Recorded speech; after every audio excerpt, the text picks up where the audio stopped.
10 years after Superstorm Sandy slammed the tri-state region, how ready are we for the next superstorm? It's been a decade since Sandy left behind a trail of death and destruction, stretching from the Jersey Shore to lower Manhattan, that we're still recovering from today. In New York City alone, the storm killed 43 people, inflicted $19 billion in damages, and awakened many New Yorkers to the harshest realities of climate change. Since 2012, the Northeast has invested billions in resiliency efforts to help protect those most vulnerable, both geographically and economically. Tonight, we begin with a first-hand look at those efforts through the stories of two New York communities. In Edgemere, Queens, a predominantly Black and Latino neighborhood that experienced heavy storm surge during Sandy, the Nature Conservancy, an environmental nonprofit, helped bring together community leaders and residents to reimagine empty spaces and protect against flooding. Residents of Sydney, New York, southwest of Albany, also convened after two so-called storms of the century struck their village within a matter of years. Here are their stories, as told by the Nature Conservancy in Community Visioning, Creating a Safer Future Together. Rockaway was ignored and neglected by the city for a really long time. Especially this past decade after Hurricane Sandy, many neighborhoods have seen improvements. But Edgemere was one that was sort of left off the map. We were looking for ways in which we could utilize property that has been damaged through two floods. The last time that a major disaster happened here was 2011. A lot of people got together at that time and came up with some good plans on how to try to restore our village and also try to mitigate any further impact to the residents. 11 years down the line, the Community Visioning Project has been able to actually do that for us.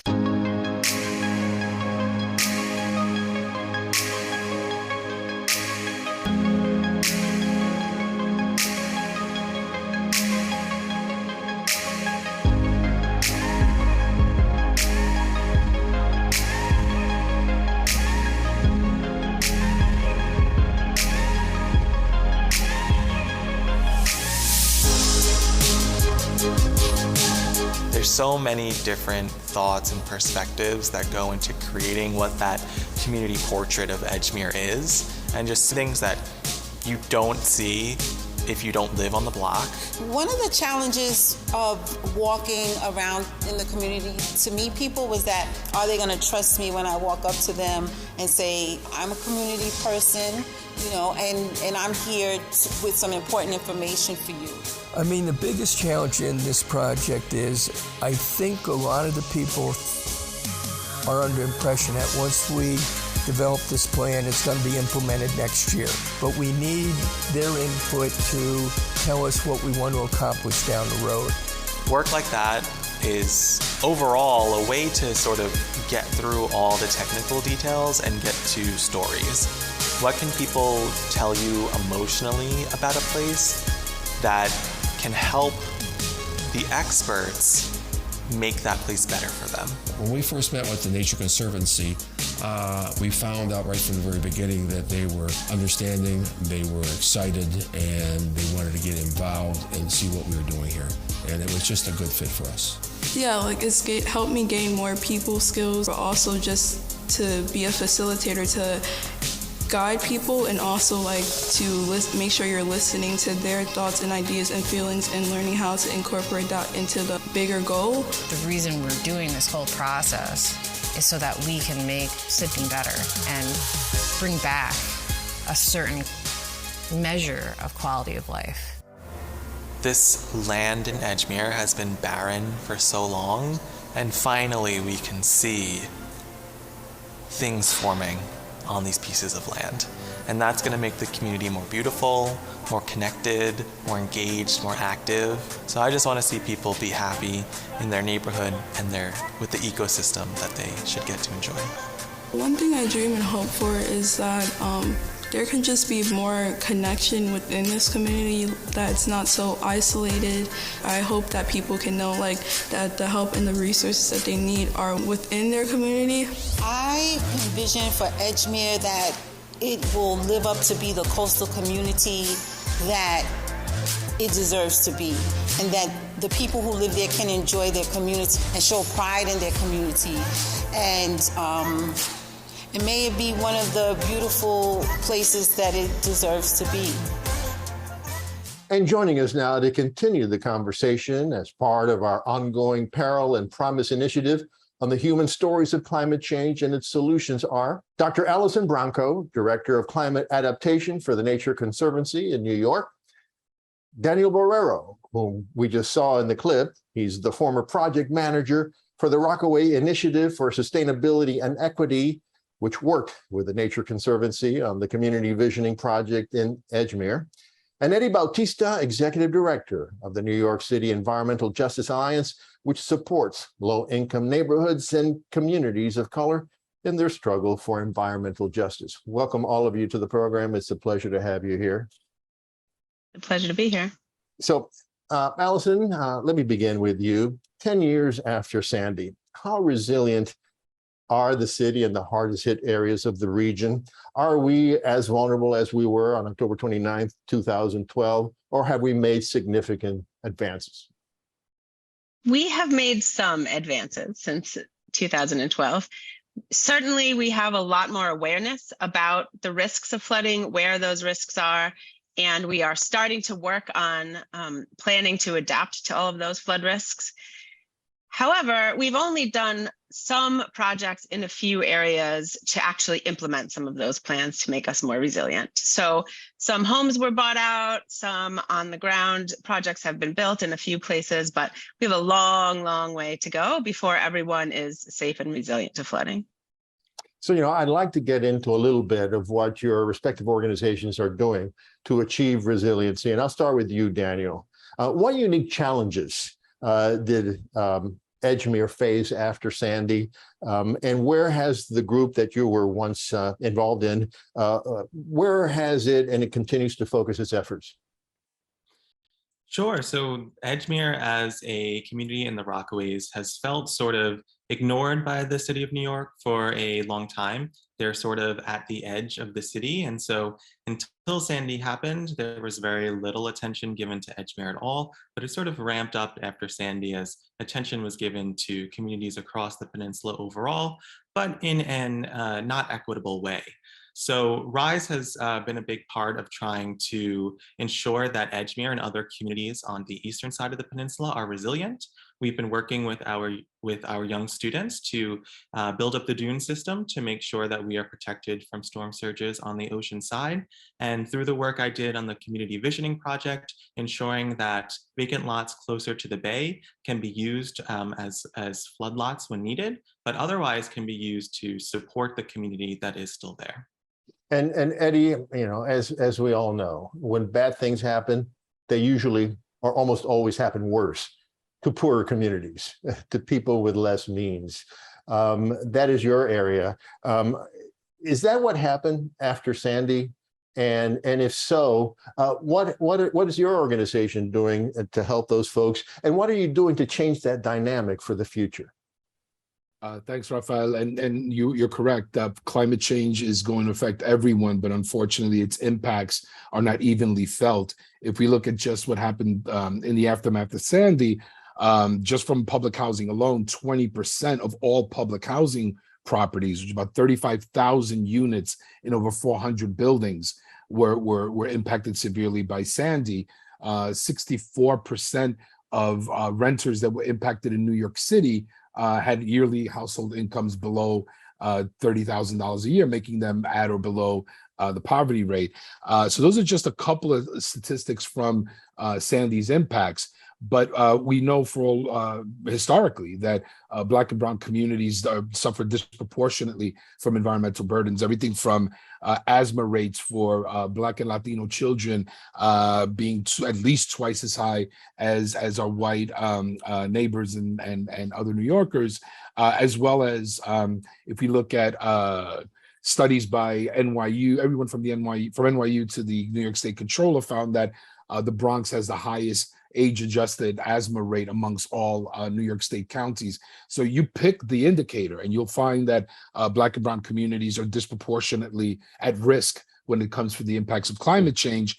And my organization and our members have been working, for years, even before Sandy, and ever since then, to identify the disproportionate vulnerabilities our communities face and push, urge, fight, etc., the powers that be to reduce those vulnerabilities. Are they listening?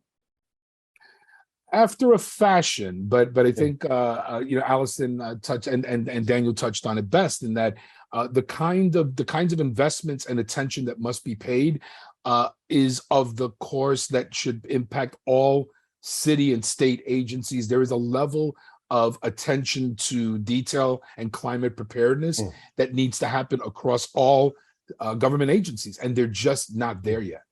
So, Allison, as I said in the introduction, and as we saw at the clip, the Nature Conservancy is involved in what's going on in Edgemere and Sydney.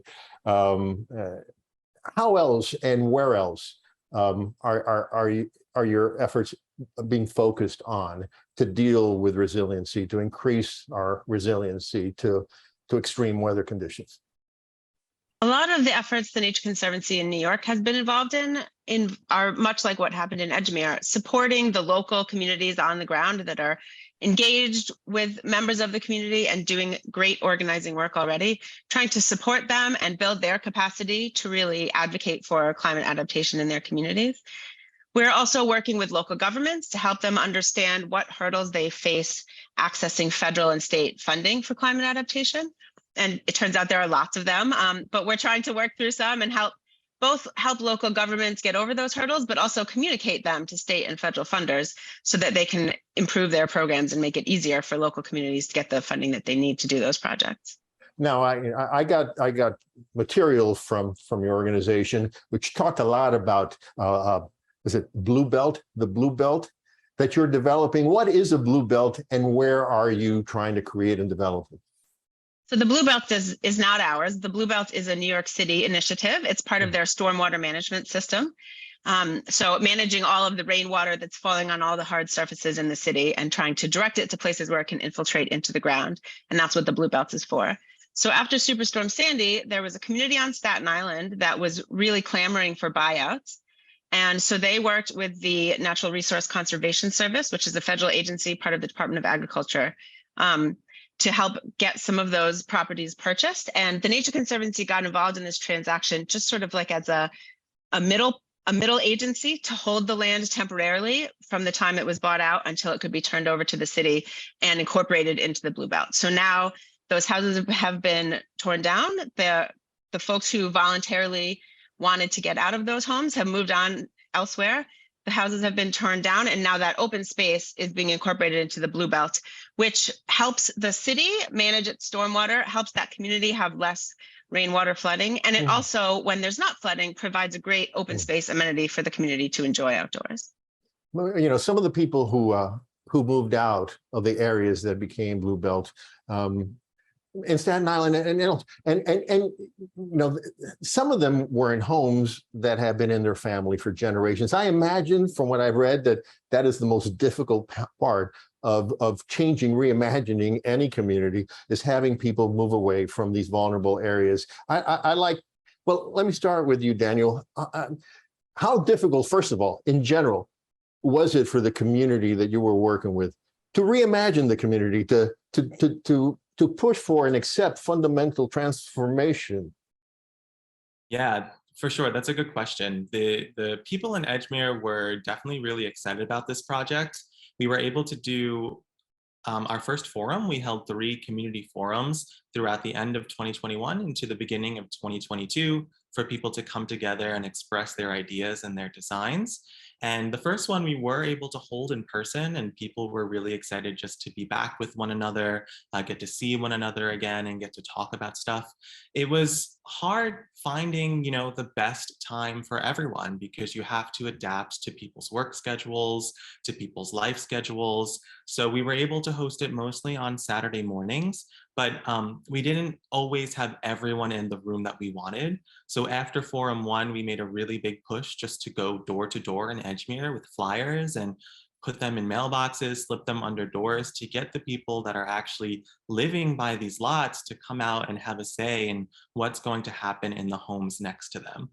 That was fruitful. We got a lot more people by the time we got to the second forum. It was still a challenge to figure out, how do we as the experts convey information in a way that feels empathetic and thoughtful to the challenges that people in Edgemere have faced.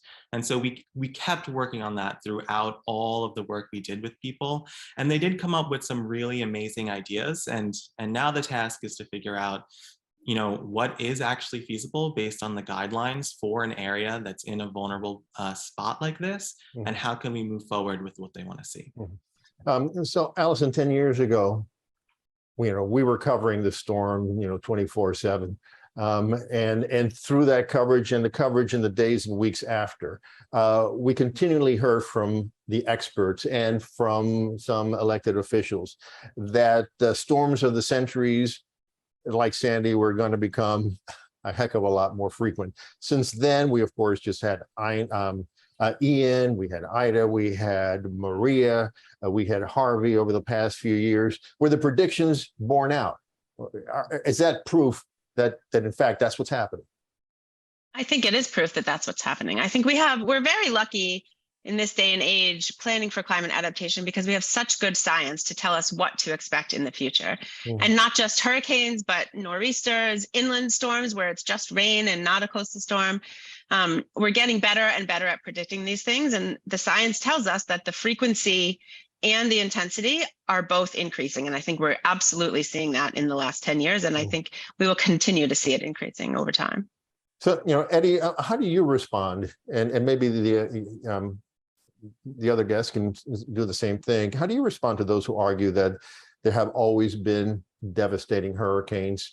For example, the Galveston hurricane that killed 8,000 people in 1900, and that in fact today the hurricanes are less frequent than they were in the past. How do you respond to that? I got to tell you, Rafael, that feels very much like that old saying about whistling past the graveyard, which is both ironic and I think to the point. I think that to somehow claim that this is part of a natural system just ignores the fact that over the last, let's look since Sandy, in the last 10 years, every year has been successively the hottest year on record. We've seen an increase in not just numbers of storms, but the intensity of those storms. I think I look no further than Ida. Ida was not a storm surge event like Sandy. It was heavy rain, but it was also the heaviest rainfall that we had seen in a 1 hour and 1 day period in New York, which was then beaten out like a week or so later or the week before. It's hard to keep track of all these record-breaking severe weather events.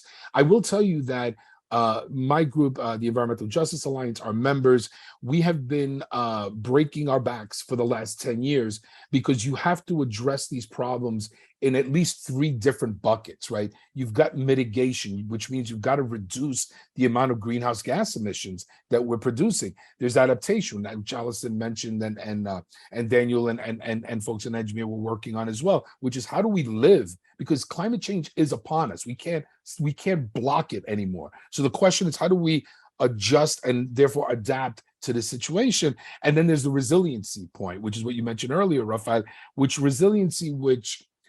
doesn't always work for communities of color, because this notion of resiliency means you get to bounce back after a severe weather event to conditions that were there before. But if your conditions as a community where you were beset by disparate racial infrastructure and systems that are designed, or if not designed, have the outcome of having different impacts for different populations, then do we really want to bounce back to an inequitable system? Or do we want to bounce forward to a real resilient system that centers racial and income disparities that we all know too well?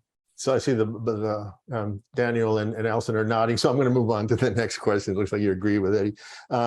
So Daniel, and the New York City Comptroller, Brad Lander, just issued a report which showed, among other things, that as of June of this year, only less than 75% of the $15 billion allocated to the city by the federal government to deal with resiliency has been spent, and that only 62% of the FEMA money for Sandy grants has been spent. Did that surprise you, or is that par for the course for government agencies? Yeah, I mean, that makes sense to me, you know, not putting these important resiliency projects that need to be focused on front and center. And to get back to what Eddie was saying, I think a lot of people are very short-sighted when it comes to adaptation and resiliency.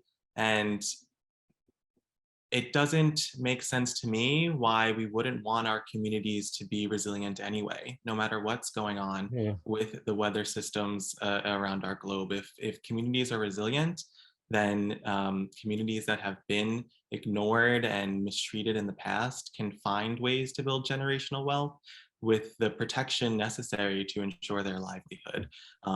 And it seems like the money isn't being given to those kinds of projects as much as it should be, or it's just delayed.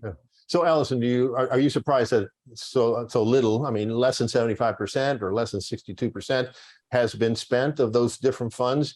And has the money that has been spent wisely? I'm not surprised, disappointed for sure, but not surprised. And it's not only New York City. This has happened all in the entire Sandy impact area, and this happens after many disasters. We like to think of Sandy as sort of an unplanned pilot project. You know, we weren't really ready for it. And so despite the government's best effort to bring a lot of money to bear on the problem, there were no plans in place. We didn't have a to-do list to spend that money on. So all of that planning had to happen before the money could get spent. And there just wasn't enough time. These dollars always have a ticking clock on them. And so there is a lot of funding unspent, and that's true all across the state and elsewhere in the country as well. As far as have we spent it on the right things, I think some places we have and some places we haven't. One thing that concerns me the most is oftentimes we are thinking very short term, and we're prioritizing short-term solutions that have, you know, a lot of splash, hard hats and golden shovel press conferences and, you know, that make you feel like you're doing something, but that only are going to help a little bit under certain circumstances and for a short time. And sometimes those projects even can create a false sense of security and encourage people to stay in unsafe places or to reinvest in the flood zone. Ideally, what we want to do is look longer term and look at those longer term solutions and prioritize those. So Eddie, I'm guessing that COVID and the lockdown has something to do with delaying the projects for resiliency. But aside from that, did we learn any lessons? Did those involved in the struggle against climate change? Were there any lessons of how government dealt with climate change, with the pandemic, that the climate change people can take? Well, what's interesting is that the pandemic highlighted a lot of the same disparities that climate change events like Sandy and Ian and everything in between highlights, right? With the onset of COVID, literally within a month of the shutdown here in New York, we were already seeing disproportionate numbers of deaths among African Americans and Latinos in excess of their representation in the population. So, you know, it's like anything else. If you see a systemic attack on your society, whether it's climate change or a pandemic, if your society was inequitable to begin with, why would we be surprised if the impacts are going to be also inequitable, right? I will tell you that in terms of the work, you know, whether it's mitigation, adaptation, resiliency, you know, not just my organization, but a lot of our allies and members have been fighting on a range of policies, everything from mitigation. We helped pass in 2019 the strongest climate change law amongst the states, called the New York State Climate Leadership and Community Protection Act. It's 100% net zero emissions reduction plan for the state of New York, economy-wide, by 2050. We got passed in New York City, the Climate Mobilization Act, which goes after the largest producer of greenhouse gas emissions, which are the city's buildings. 70% are created by buildings. We also got past congestion pricing, which is only now beginning to get implemented, which is an attempt to try to go after the other 30% of greenhouse gas emissions. That's just on mitigation. When we talk about adaptation, our members are doing amazing work. Uprose in Sunset Park fought for years and is seeing the largest offshore wind assembly hub in the United States coming to the Brooklyn waterfront. The Point in the South Bronx, in terms of resiliency, launched a Be a Buddy program, which intends to link neighbors with each other in the event of a severe weather event, because we know that that's what makes communities more resilient. So, we've been doing everything possible. True, the pandemic slowed things down, but again, it's like we have to walk and chew gum at the same time. So we have less than a minute left, and I'd like to get the answer from all of you. Are you optimistic, Daniel, that we will not only be able to face but overcome the challenges that are sure to come with climate change? Really quickly. I think I am. Yeah, you got to stay optimistic if things are going to change. What about you, Allison? I am optimistic. We have good information and people are aware now. And so we are much better off than we were when Sandy hit us. And Eddie? I'm a cynical optimist, Raphael. I look forward to it, but I also know we got to spank people to get things done. Okay, and people seem to be hearing at least the three of you, because you should be heard. Thank you so much for joining us today. It's been very enlightening, and we hope to talk again as the years progress, as the battle continues. Thank you. Metro Focus is made possible by Sue and Edgar Wackenheim III, the Peter G. Peterson and Joan Gansconi Fund, Bernard and Denise Schwartz, Barbara Hope Zuckerberg, the Ambrose Monell Foundation, and by